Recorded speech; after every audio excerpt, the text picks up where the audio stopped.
Muy buenos días, hermanos. ¿Cómo se imaginaban que era un presbiteriano? A ver, diga, ¿qué es eso de presbiteriano, verdad? Pero somos hermanos en Cristo y es lo que nos une, es mucho más fuerte que nuestras diferencias doctrinales, secundarias, porque el Evangelio es el centro y el Evangelio debe ser predicado en cualquier iglesia, en cualquier lugar. Compartimos una misma esencia, una misma fe, un mismo Señor, un solo bautismo. Así que qué placer estar con ustedes, iglesia. Mi deseo es que los niños que hoy se van a quedar no se duerman. Así que espero en el Señor que me capacite también para aportar a nuestros niños. ¿De qué edad son los que se quedaron? De 10 a 12, bueno, ya están entrando en la adolescencia, entonces qué mejor que prepararlos, ¿verdad? A los papás. Así que, hermanos, también ha sido una bendición el día de ayer, nuestro encuentro con muchos jóvenes. ¿Cuántos jóvenes de aquí fueron expuestos? Levante la mano. Héctor está por allá. ¿Quién más? ¿Sí hay algunos? Bueno, nada más como que Héctor hizo el sonido de todos. Pero la verdad es que fue de mucha bendición, mucha alegría poder compartir con ellos, conocer un poco más a Héctor, estuvimos ahí dialogando un poquito, y a otros más. Hermanos, fue de mucha bendición, de verdad que el Señor usó este evento, estas conferencias para su gloria, muchos jovencitos tocados en su corazón por el Señor con el Evangelio, y eso fue muy hermoso. Y esto es parte de lo que hacemos en la Alianza.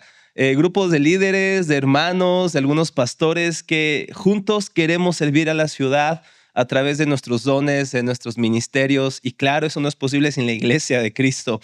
Así que es un placer estar con ustedes. Y bueno, el día de hoy quisiera que me acompañaran al Salmo 42, por favor, en sus Biblias. ¿Sí traen Biblias? Si no traes Biblia, júntate con un cristiano que esté por ahí a tu lado. Vamos a leer el Salmo 42. Por ahí me dijeron que la versión aquí que utilizan es la mejor versión, ¿no es cierto? La Nueva Biblia de las Américas es justo la versión que también usamos en la iglesia. Así que Salmo 42. Julio me dijo que tenía 2 horas para predicar. Entonces, vayan por su cafecito. No, no es cierto. Vamos a tratar de hacerlo mejor. El tiempo más apto posible para explicar este texto, del cual vamos a echar mano el día de hoy. Y quisiera comenzar con una pregunta. ¿Puede el cristiano o puede alguien ser cristiano y encontrarse deprimido? Escúchame la pregunta. ¿Puede alguien ser cristiano y estar deprimido? No sé, lo estoy preguntando. Esa es la pregunta que vamos a tratar de responder en todo el Salmo. Es parte de la extensión de la conferencia que ayer tuve el privilegio de dar en Expuestos, pero va a ser desde otro enfoque. Así que jóvenes de Expuestos no se vayan a aburrir, ¿vale? No es la misma conferencia. Pero tratamos esto el día de ayer. Si es posible que un cristiano puede estar deprimido o sentirse muy triste, porque algunas personas han dicho que la vida cristiana es felicidad, regocijo, canciones de júbilo y no sé qué más. Y cuando se ve a una persona triste y deprimida en la iglesia, incluso se ha llegado a dudar de su salvación. No solo eso, sino que a muchos de ellos les han llamado que están endemoniados. ¿Sí has escuchado eso? Pregúntale a tu lado si está endemoniado o está libre. Sí, es cierto, es cierto. Hay muchas iglesias que piensan que las personas muy tristes en la iglesia tienen demonios dentro de ellos. Y obviamente no son cristianos. La pregunta que vamos a tratar de responder, ¿qué dice la Biblia al respecto? Pero antes de ir a las escrituras, quiero que pensemos en la historia de la iglesia, en la historia de los hermanos que nos antecedieron, aquellos que confesaron a Cristo en la historia de la iglesia, y pensemos en personas como Martín Lutero. ¿Quién fue Martín Lutero? El gran reformador alemán, ¿no?, del siglo XVI. Juan Calvino. ¿Quién no ha citado desde este púlpito a Juan Calvino? Y si no lo han citado, tienen que preguntarse qué están escuchando, ¿cierto? Juan Calvino, compositores de himnos como William Cowper, predicadores de la talla de Charles Spurgeon, que citamos tanto, fueron personas que luchaban con la depresión. Escuchen, por ejemplo, lo que dice Martín Lutero. Conozco bien al diablo. Ese espíritu de la melancolía, dice, es su baño favorito. Es la melancolía con la que nos ataca, nos recuerda nuestros pecados, nos hace pensar en nuestra condena. Juan Calvino, el gran reformador y sistematizador de la Reforma, dice que en una carta a un amigo llamado Guillermo Farel le escribe: mi condición es tal que apenas puedo respirar. Mi mente está oprimida por una tristeza casi continua. En otra parte dice, he pasado por angustias tan grandes que si hubieran continuado me habrían llevado a la muerte. ¿Cuántos de ustedes han estado en situaciones que literalmente parece que vas a morir, ni puedes respirar? No solo eso, sino que piensas que el día de mañana es probable que no llegue. ¿Quién se ha sentido así cuando pierde a un familiar, su trabajo, la fuente de su sustento, a la persona amada? Juan Calvino también pasó eso. William Cowper escribe en sus memorias, en su diario, el infierno parece abrirse ante mí y me veo abandonado por Dios y por el hombre. En otra carta, escribe, durante meses juntos no tuve más que desesperación. La esperanza me fue completamente quitada. Otro joven llamado David Brainerd, un gran misionero, escribió en su diario lo siguiente: me sentía tan abatido que no tenía corazón para nada. Me parecía que Dios se había retirado de mí. ¿Quién se ha sentido abandonado por Dios alguna vez? ¿No? Que tus oraciones como que no son escuchadas. No sientes a Dios. Lo amas. Pero te preguntas dónde se ha ido. La historia de la iglesia, y tengo muchas citas más de otros hombres, hermanos piadosos, pero que lucharon con esto. Pero algunos dirán, bueno, esto es en los hombres de la historia, pero eso no es para nada bíblico. Eso no tiene nada que ver con los personajes de la Biblia. ¿Es así? Hermanos, han existido personajes bíblicos que le han pedido a Dios que les quite la vida. ¿Cómo quiénes? Job. Es más, Job dice, Señor, yo hubiera sido un abortivo mejor. Ni siquiera me hubieras permitido nacer. ¿Quién más? Elías. Después de hacer grandes proezas, le dice Dios, mátame, por favor. ¿Quién más? Moisés. Sí saben quién es Moisés, ¿verdad? ¿Niños? ¿Sí? A ver, niños, ¿sí? ¿Están despiertos todavía? Abrió el mar. Bueno, Dios lo usó para abrir el mar. Oró y medio enojado, ¿verdad? Golpeó una roca y salió agua. Vio las espaldas de Dios. Hermanos, vio las espaldas de Dios. Contempló algo de la gloria de Dios.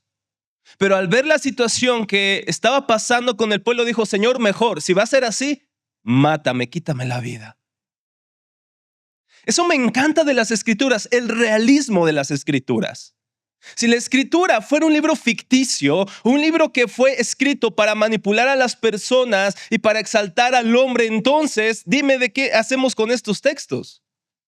Donde se nos muestra que los personajes bíblicos no fueron ideales ni siquiera perfectos, sino que apuntaban al que era perfecto, pero ellos estaban en problemas, estaban rotos como tú y como yo también. Como tú y como yo también. Así que la Biblia no tiene tapujos en esto. La Biblia habla de esto y nos muestra personas rotas como nosotros. Y de eso se trata nuestro salmo. Por favor, les invito a que veamos el Salmo 42. Dice el versículo 1. Como el ciervo anhela las corrientes de agua, así suspira por ti, oh Dios, el alma mía. Mi alma tiene sed de Dios, del Dios viviente. ¿Cuándo vendré y me presentaré delante de Dios? Mis lágrimas han sido mi alimento de día y de noche, mientras me dicen todo el día, ¿dónde está tu Dios? Me acuerdo de estas cosas y derramo mi alma dentro de mí. de cómo iba yo con la multitud y la guiaba hasta la casa de Dios, con voz de alegría y de acción de gracias, con la muchedumbre en fiesta. ¿Por qué te desesperas, alma mía? ¿Y por qué te turbas dentro de mí? Espera en Dios, pues he de alabarlo otra vez, por la salvación de su presencia. Dios mío, mi alma está en mí deprimida. Por eso me acuerdo de ti desde la tierra del Jordán y desde las cumbres de El Hermón, desde el monte Mizar.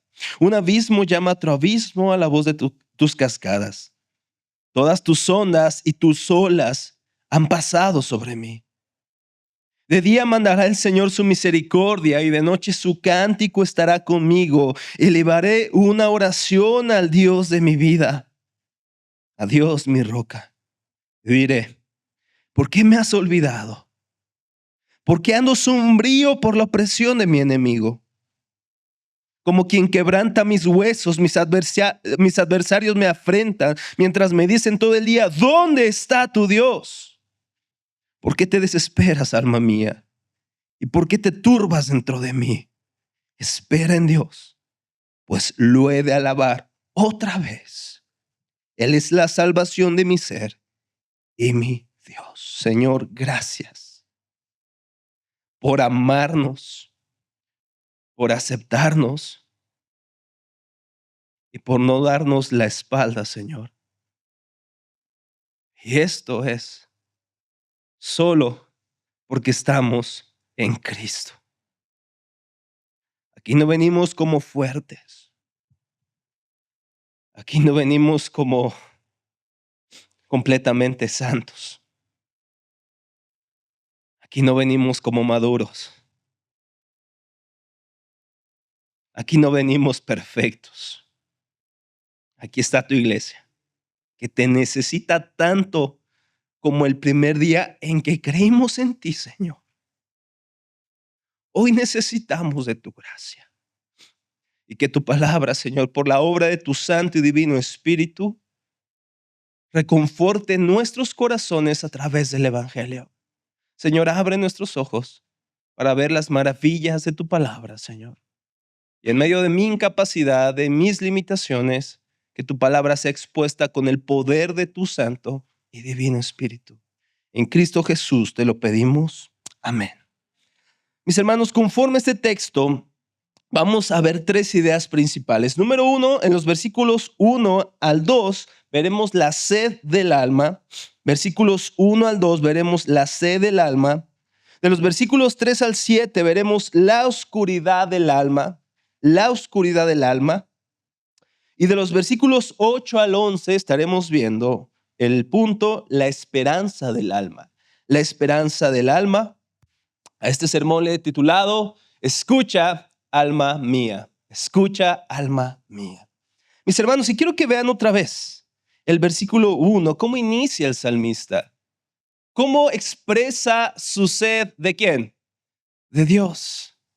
Como el siervo anhela las aguas, así suspira por ti, oh Dios, el alma mía. El pasaje se escribe según los hijos de Coré. ¿Recuerdan quién fue Coré en el Pentateuco? Un hombre que murmuró, no solamente en contra de Moisés, en contra de Dios, de su fidelidad, de su provisión, de su protección, y como juicio es devorado con algunas personas literalmente por la tierra. De ahí sale nuestra famosa máxima, ¿no? Como dice el dicho, trágame tierra. Bueno, Coré lo tragó la tierra.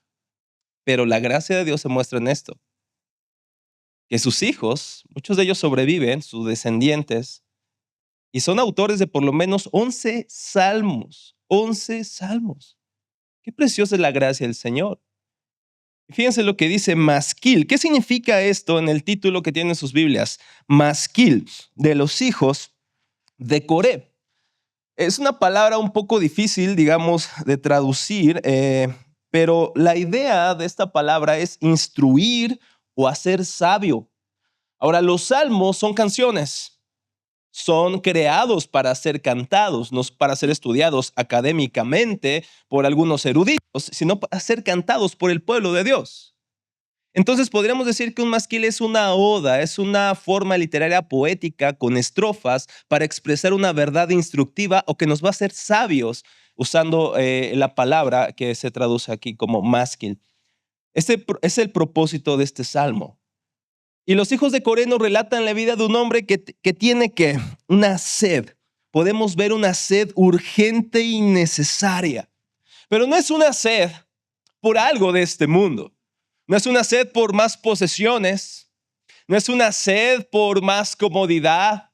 No es una sed por un mayor estatus social o económico. Esta sed es la sed de un hombre que desea, ama, necesita urgentemente al manantial de donde surgen todas estas bendiciones que ya mencioné, que es Dios. No tiene sed de los dones, tiene sed del dador. No tiene sed de los regalos, tiene sed de la fuente de toda gracia y de toda dádiva que es nuestro Padre Celestial. Este hombre desea a Dios. Pero, ¿cómo se encuentra? Según ustedes, a ver, vamos a ver qué tan bien están en su interpretación bíblica. ¿Cómo se encuentra este salmista? ¿Cuál es su estado emocional? Entonces, si está triste, mi pregunta ¿es creyente o no? Porque usted dice que está deprimido. Dice el texto, vean el versículo 6. Dios mío, mi alma está en mí deprimida. ¿Es creyente o no? ¿Por qué podemos decir que es creyente? Porque tiene sed de Dios. Cuando no éramos cristianos, nosotros deseábamos, amábamos a Dios absoluto, en lo absoluto. Cuando éramos sus enemigos, Él envió a su Hijo. Conciliados pues por la fe, tenemos paz para con Dios por medio de nuestro Señor Jesucristo. Romanos 5:1. Si fuimos reconciliados con Dios por medio de Jesucristo, es que antes de la paz había ¿qué? Guerra, enemistad. Éramos por naturaleza hijos de ira, éramos por naturaleza enemigos de Dios, no deseábamos a Dios. Tú dirás, claro, yo iba a mezquitas, yo iba a otras iglesias, yo iba a cualquier lugar, pero no del Dios de las Escrituras. Exactamente tenías el hambre. El necio dice en su corazón, no hay Dios. Ahora, no es que no tenga evidencias de que Dios existe, sino que él desea que no exista. Porque según Pablo y según todas las escrituras, Salmo 19:1, los cielos cuentan la gloria de Dios, el firmamento anuncia la obra de sus manos. Romanos 1:18, la ira de Dios se revela desde el cielo contra toda impiedad e injusticia de los hombres que restringen con injusticia, con maldad, la verdad. ¿Qué verdad? Lo que Dios ha revelado de Él en la creación. Su eterno poder y deidad se hacen claramente visible en lo creado, de modo que no tienen excusa.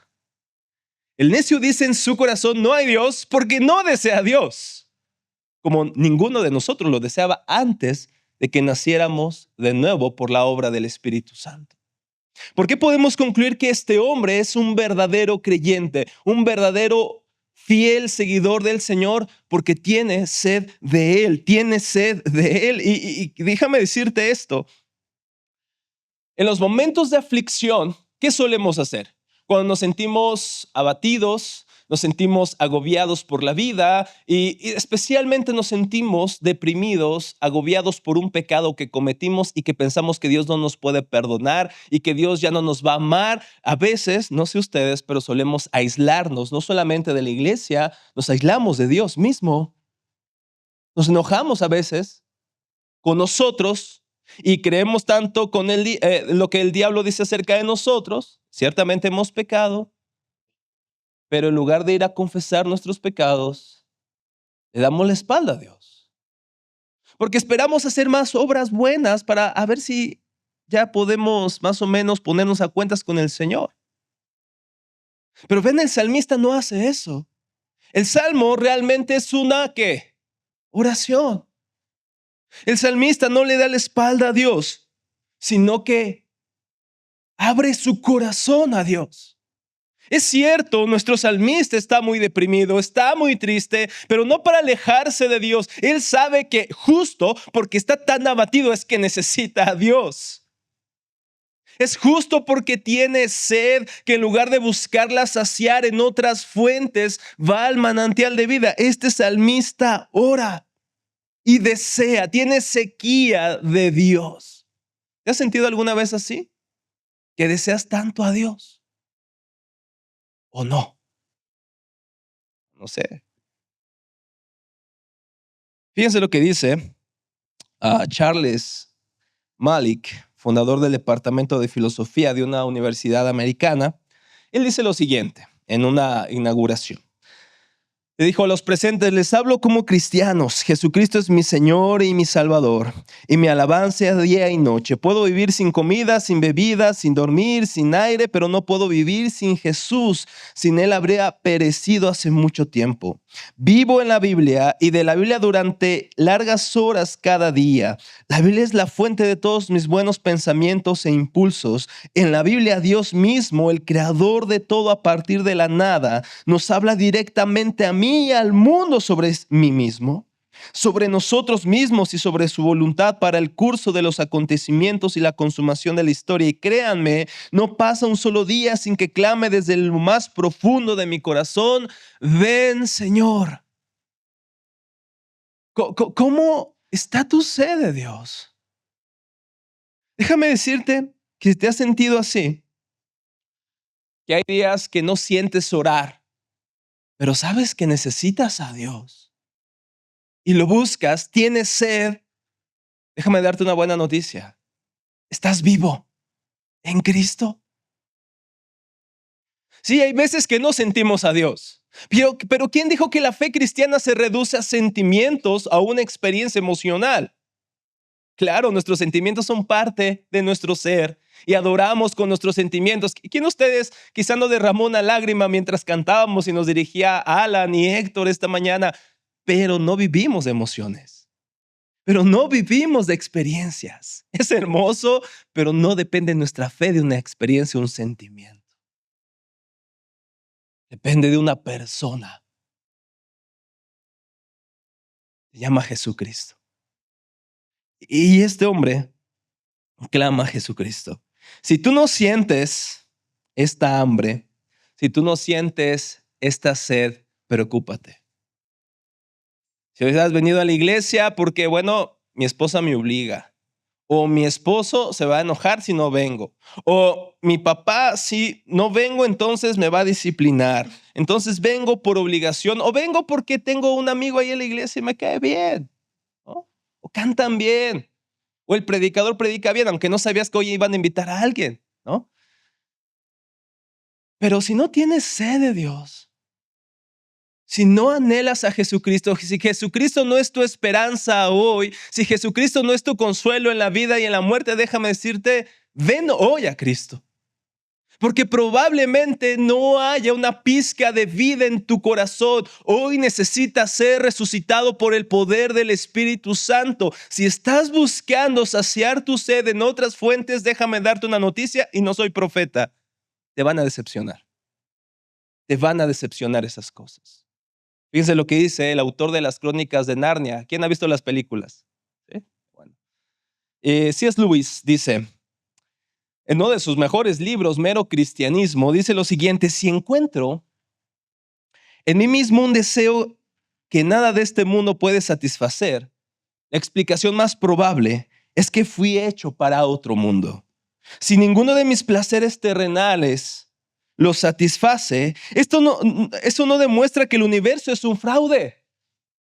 Probablemente los placeres terrenales nunca estuvieron destinados a satisfacer nuestros corazones, sino solo a emocionarlos, a despertar sus afectos, a sugerir la auténtica alegría, la auténtica felicidad. Fíjense lo que es profundo esto.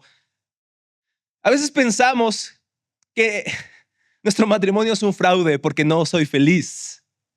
Pero ¿quién te dijo que tu esposo, tu esposa te iban a dar lo único que el Creador puede darte?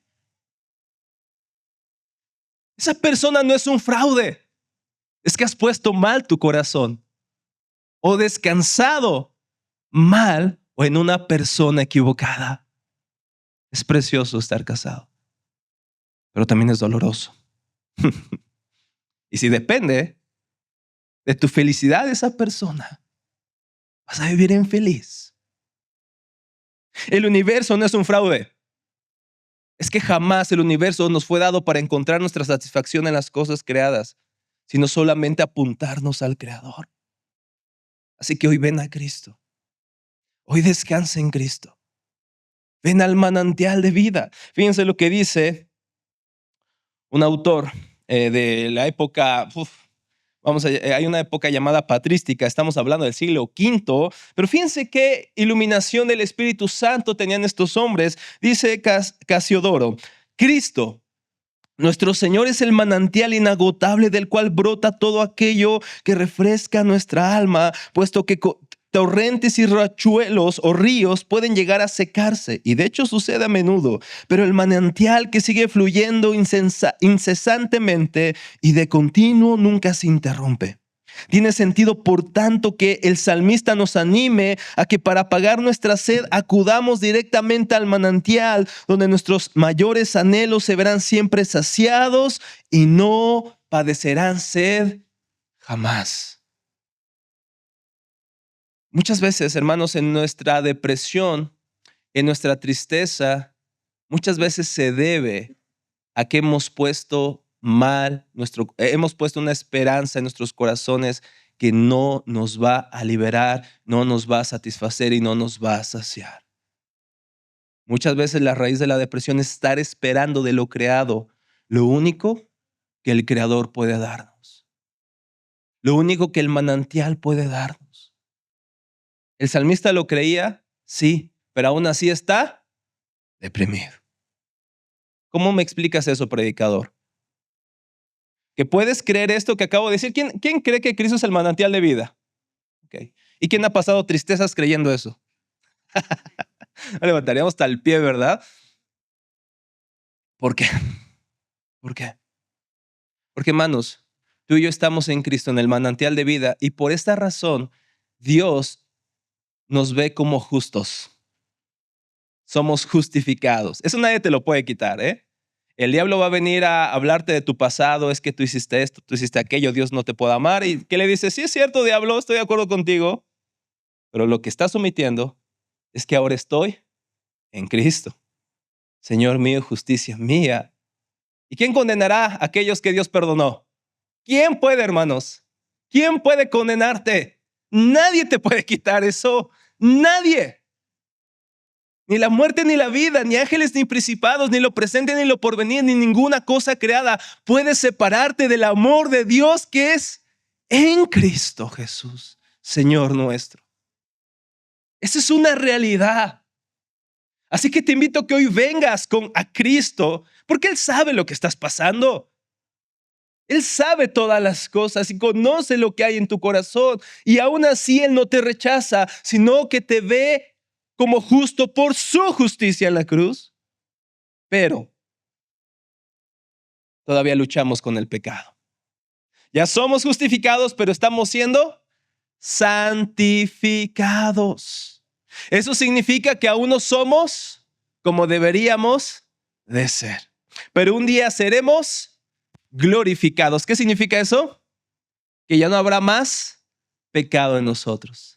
Mientras tanto, querido hermano, querida hermana, tenemos una guerra en contra del pecado y en contra de un mundo caído que nos va a afectar, pero que no nos puede quitar la esperanza que tenemos en Cristo Jesús. Y un día, mis hermanos, ya no habrá más dolor, ya no habrá más depresión, ya no habrá más melancolía. Habrá un gozo que jamás se extinguirá por los siglos de los siglos en Cristo Jesús. Un día viene eso, hermano, ¿lo cree? Por eso hablar de la segunda venida del Señor Jesucristo, y creo que la culpa la tiene las películas de Dejados Atrás, ¿no? Que nos da miedo hablar de eso. Pero la segunda venida de Cristo, en lugar de darnos miedo, debería de darnos alegría, hermanos. Sí, tristeza por aquellos que se pierden. Pero nuestra esperanza está no en esta tierra, sino cielos nuevos y tierra nueva, donde mora la paz y la justicia, hermanos. Y eso viene. Y aún vamos a luchar con estas cosas en nuestros corazones, lo que me lleva a mi segundo punto. Fíjense lo que el salmista dice ahora en el versículo 3. Vamos a pasar a la oscuridad del alma. Mis lágrimas han sido mi alimento de día y de noche, mientras me dicen todo el día, ¿dónde está tu Dios? Me acuerdo de estas cosas y derramo mi alma dentro de mí, de cómo iba yo con la multitud y la guiaba hasta la casa de Dios, con voz de alegría y de acción de gracias con la muchedumbre. ¿Por qué te desesperas, alma mía? ¿Por qué te turbas dentro de mí? Espera en Dios, pues he de alabarlo otra vez. Por la salvación de su presencia, Dios mío, mi alma está en mí deprimida. Por eso me acuerdo de ti desde la tierra del Jordán y desde las cumbres del Hermón y desde el monte Misar. Un abismo llama a otro abismo a la voz de tus cascadas. Todas tus ondas y tus olas han pasado sobre mí. Fíjense lo que vemos aquí en este salmo. Es un hombre que sabe que el único manantial que puede saciarlo es Dios. Y por eso le pregunta a su alma, ¿qué le pregunta? ¿Por qué estás deprimida? ¿Por qué? Porque el Dios del salmista era como los ídolos de las naciones paganas. Algunos ídolos se creía que su poder residía en los valles, otros en las llanuras, otros de día, otros de noche, otros que en el río. Pero el Dios de las Escrituras, ¿dónde reside su poder? Él puede hacer lo que Él quiera en todo México. No, en todo el universo. No solamente dentro de nuestro planeta, en todo lo que existe, Él es Señor, Él es soberano. Entonces, el salmista piensa, a ver, si Dios es así, si Dios es el Dios altísimo, el Dios todopoderoso, el Dios de misericordia, ¿por qué, alma mía, te encuentras así? Probablemente tú te sientas igual. ¿Por qué si sé que Dios es soberano? ¿Por qué si he predicado incluso de su poder, sigo tan abatido? ¿Has preguntado eso? Ya pasé el curso de nuevos creyentes. En la iglesia presbiteriana le llamamos catecúmenos. ¿Qué es eso? ¿Verdad? Bueno, es el proceso para la membresía. Ya pasaste discipulado. Quizá, ¿qué han visto de discipulado? A ver, cuéntenme. ¿Sí los discipulan? ¿Qué han visto en discipulado? A ver, Julio, cuéntanos. ¿Qué temas han visto en clases de grupos pequeños? Seguramente ya hablaron sobre la fe, sobre las pruebas, hablaron de la naturaleza o de los atributos de Dios y todo eso lo sabemos y todavía nos preguntamos, ¿por qué sigo tan triste? ¿Por qué sigo tan deprimido? ¿Por qué me sigue preocupando qué de comer, qué de beber? ¿Por qué me sigue preocupando mi familia? ¿Por qué me sigue preocupando mi corazón? ¿Por qué me siguen preocupando las cosas de esta vida? ¿Por qué si sé que Dios tiene el control, vivo como si Dios no lo tuviera? Es lo mismo que se está preguntando el salmista, es la misma paradoja. Sabemos que en el Señor se encuentra la dicha, pero aún así estamos presos de la angustia del alma. Y además de esto, el salmista se lamenta en el versículo 4 lo siguiente. Dice, me acuerdo de estas cosas y derramo mi alma dentro de mí, de cómo iba yo con la multitud y la guiaba hasta la casa de Dios con voz de alegría y de acción de gracias, con la muchedumbre en fiesta. No solamente tiene sed de Dios, también tiene sed de ¿qué? De comunión. ¿Con quiénes? Con sus hermanos. En aquel tiempo la casa de Dios era el templo, ¿no? Ahora, ¿qué es la casa de Dios? ¿Tenemos que ir a Jerusalén cada año, hermanos? No, ¿verdad? Porque está bien caro el boleto de avión. Pero podemos venir a la iglesia. Podemos ir a los grupos pequeños. Este hombre sabía que la dicha de su alma se encontraba en Dios, pero que la comunidad de creyentes, de redimidos, es un buen lugar para recordar juntos el evangelio, ¿no es cierto? Cuando cantamos, por ejemplo, hace rato, ¿le cantamos a quién? A Dios. Pero también ¿a quién le cantamos? A nuestro propio corazón.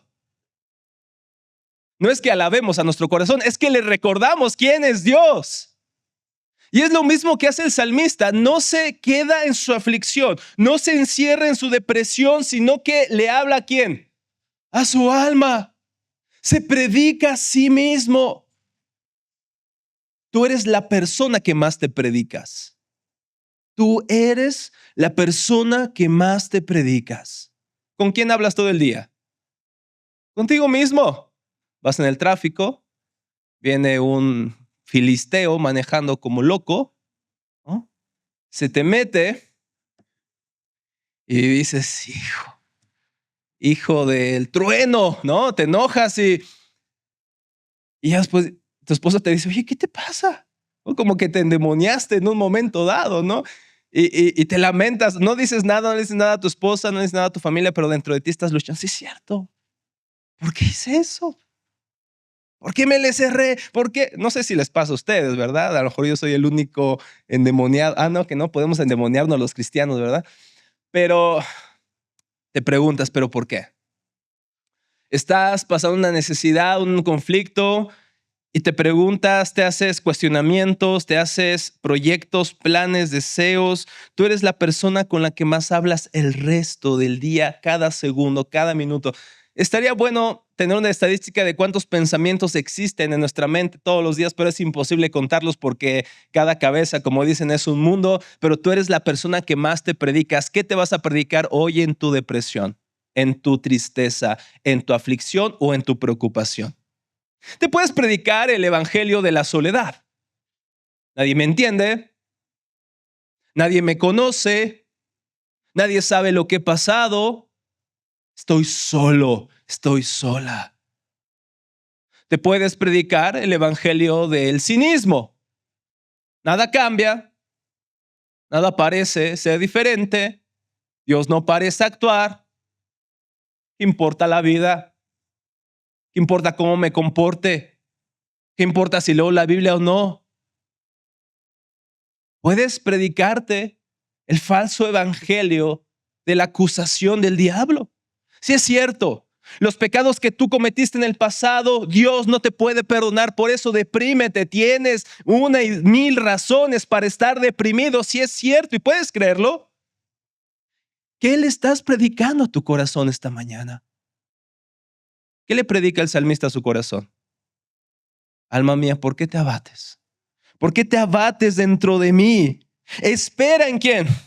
En Dios, por lo he de alabar otra vez, es la salvación de mi ser y mi Dios. Fíjense lo que le predica el salmista a su propia alma. Sabe que está deprimido, sabe cómo se encuentra, pero no se queda en su depresión, no se queda en la inactividad, sino que ora a Dios y le predica a su alma. Recuerda, Dios es tu salvación. Hermanos, hoy no te prediques un falso evangelio, hoy predíquele a tu corazón el evangelio de Jesucristo. Predícale a tu corazón el evangelio de Jesucristo todos los días, no solo los domingos. Me atrevo a decir que vivimos en opresión, desesperación y depresión la mayor parte del tiempo, porque la mayor parte del tiempo la vivimos sin el evangelio. Confiando en nuestros sentimientos, en nuestras propias fuerzas, en nuestras finanzas, en nuestro matrimonio, en nuestra economía, mayormente deberíamos confiar en el evangelio. Así que ir a los medios de la gracia como la palabra y la oración no es un lujo para los perfectos, es una necesidad para los pecadores.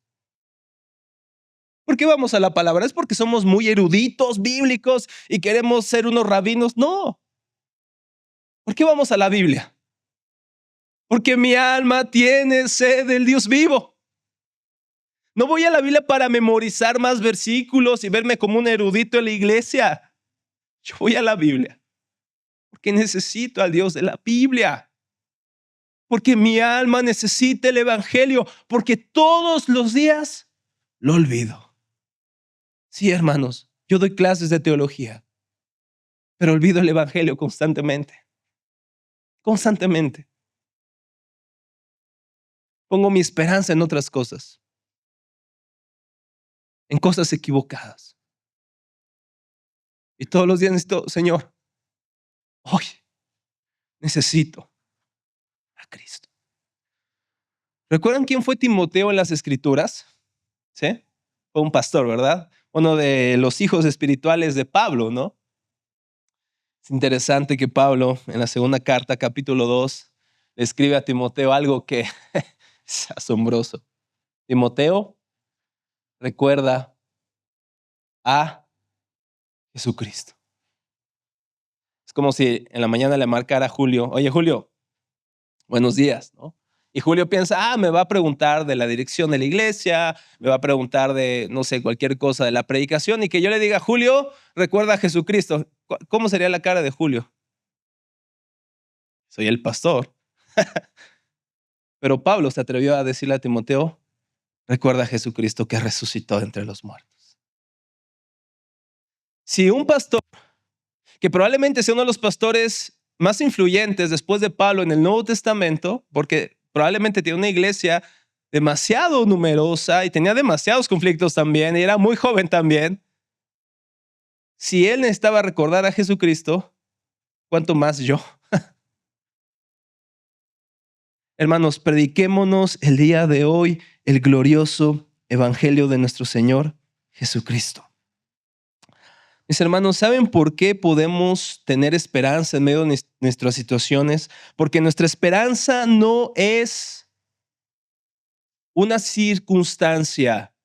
Nuestra esperanza no son nuestros sentimientos. Nuestra esperanza no son nuestras emociones. Nuestra esperanza no es nuestro estado de ánimo. Nuestra esperanza ni siquiera es que las cosas mejoren, las circunstancias mejoren o que las personas cambien. Nuestra esperanza es una persona y se llama Jesucristo. Es Dios, Emmanuel, Dios con nosotros. Y sabes, tus circunstancias pueden cambiar. Tus circunstancias pueden no salir como tú quisieras. Tus planes, tus proyectos que has hecho para este año nuevo quizá no salgan, o salen mejor de lo que pensabas, o salen peor de lo que te imaginabas. Pero hay alguien que nunca cambia. Es Dios. Es por eso que podemos tener esperanza en medio de las turbulentas aguas de nuestras emociones. Porque hay uno que no se mueve, que es la roca inconmovible, que es aquel que es inmutable, en aquel que no hay sombra de variación, en aquel que no es hombre para que mienta, ni hijo de hombre para que se arrepienta, es nuestro Señor Jesucristo. Por eso es que podemos tener esperanza. Mis hermanos, le doy, acerquémonos confiadamente al trono de la gracia. Y mis hermanos, hoy tengo media hora más para predicar, pero sé que ya están lo suficientemente cansados, ¿verdad? Porque soy muy gritón. Pero vamos a terminar con una cita de un escritor que le recomendé a los jóvenes el día de ayer leerlo. El doctor Martyn Lloyd-Jones tiene un libro llamado Depresión Espiritual. Depresión Espiritual. Entiendo mi limitación por el tiempo y por mi capacidad intelectual, así que les invito a que lean mejor ese libro o que aparte de la predicación, vean ese libro, Depresión Espiritual. Creo que les va a ayudar profundamente. Lo pueden leer en forma de devocional, es decir, cada día leer una parte de un capítulo y así hasta que lo puedan terminar y va a ser una gran bendición. De hecho, no es un libro académico, son predicaciones escritas. Entonces, eso lo hace mucho más accesible. Fíjense lo que él dice respecto a este versículo o a este capítulo que estamos leyendo. Él pregunta, ¿se ha dado cuenta que la mayor parte de su infelicidad en la vida se debe al hecho de que se está escuchando a sí mismo en lugar de hablarse a sí mismo? Fíjense, ¿se ha dado cuenta de que la mayor parte de su infelicidad en la vida se debe al hecho de que se está escuchando a sí mismo en lugar de hablarse a sí mismo? ¿Ve esos pensamientos que vienen a usted en el momento que se despierta en la mañana? ¿Qué pensamientos son esos? No los ha originado, pero le hablan a usted. Le recuerdan los problemas de ayer. Le recuerdan que no tiene el carro que quisiera. Le recuerdan que tiene problemas en su matrimonio. Le recuerdan que debe la renta. Le recuerdan ¿qué? ¿Qué le recuerda? Alguien está hablando. ¿Quién está hablando? Dice Lloyd-Jones. Su ego le habla. Ahora, el tratamiento de este hombre en el Salmo 42 fue este. En lugar de permitir que su ego le hablara, comienza a hablarse a sí mismo. ¿Por qué te abates, alma mía? Pregunta. Su alma le habla, le había estado deprimiendo, aplastando. Así que se levanta y dice, ego, escucha un momento, te voy a hablar. Hermanos, el día de hoy le hablemos a nuestro corazón, a nuestra alma, diciéndole, ego, te voy a hablar algo. Jesucristo es mayor que tus circunstancias. Jesucristo es mayor que tu pérdida. Jesucristo es mayor que todo aquello en que has puesto tu esperanza. Y mis hermanos, no quiero tampoco ser brusco y menospreciar lo que estás sufriendo. Sé que hay dolor, sé que es real, pero Jesucristo es real. Y Jesucristo enfrentó los terrores del infierno para que tú y yo hoy tengamos esperanza. ¿Te sientes abandonado? Aquel que estuvo en el madero dijo: Dios mío, ¿por qué me has abandonado? ¿Sientes que nadie te entiende acá? Hay uno que sí te entiende y no te desecha. Tenemos un sacerdote que fue tentado en todo según nuestra debilidad, pero sin pecado. Él te entiende.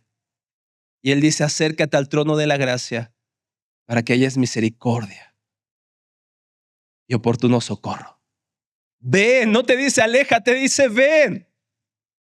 Ven hoy y pon tu esperanza en Cristo, cristiano.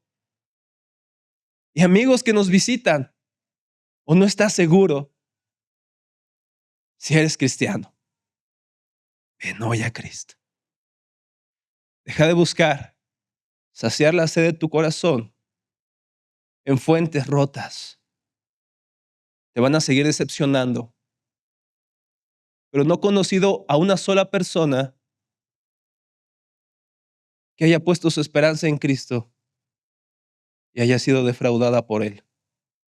Te lo aseguro. No es mi autoridad, sino la autoridad de Dios. Ven hoy a Jesucristo. Vengamos hoy, iglesia, a Jesucristo nuevamente. Amén. Gracias, Señor. Gracias por tu palabra. Por la esperanza bendita y gloriosa que tenemos en Cristo. Gracias, Señor, porque tú eres mayor que mis sentimientos. Y, Señor, tú no los desprecias. Tú no me rechazas por sentirme triste. Tú no me haces a un lado porque no siempre estoy feliz. Tú me invitas a venir a ti, la fuente de la felicidad, la fuente del gozo.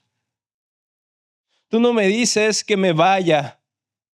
Tú me dices: vengan a mí los cargados y cansados, que yo los haré descansar. Por eso hoy venimos a ti, Señor. Hoy venimos a ti cansados, fatigados, sabiendo que tú no nos rechazas. Porque tú estuviste dispuesto, Señor, a recibir el rechazo de los hombres y el abandono en la cruz del Calvario. Para que yo y mis hermanos jamás seamos abandonados en los momentos más felices, pero también en los momentos más difíciles, Señor. Ay, mi Dios,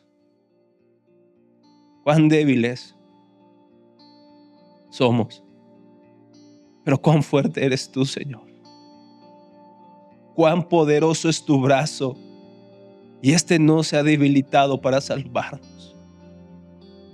Hoy recuérdanos lo hermoso que eres y la herencia tan preciosa que tenemos entre los santos, Señor.